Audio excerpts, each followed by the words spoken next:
I was just saying, throughout history, the Jews have been persecuted, obviously, from the Holocaust, and we were granted Israel as a result of this. Granted by whom? From Britain and other countries granted us that. Well, what right did Britain have to grant you somebody else's country? Well, it's due because we lost 6 million people. No. I'm not arguing about that. I'm going to come on to that.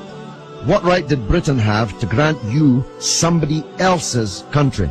Well, they were basically gave us because of the But they gave you somebody else's country. That's the point I'm making, Alex. Can you deal with it?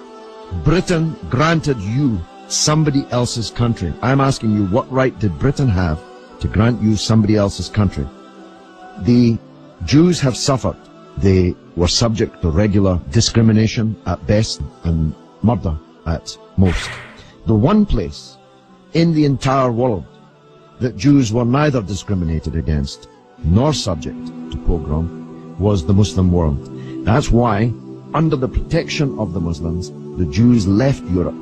Palestine, that was wiped off the map when Britain granted you somebody else's country, had Jews living side by side with Christians and Muslims for century upon century without the slightest trace of discrimination or violence or pogrom. So, what's happened is that Christian anti-Semitism in Europe, which massacred 6 million Jews in the greatest crime in human history, was paid for not by the Christian countries of Europe that either practiced or turned a blind eye to that anti-Semitism, but was paid by the very people who were completely innocent of that Holocaust, who had never persecuted the Jews, who had never pogromed the Jews.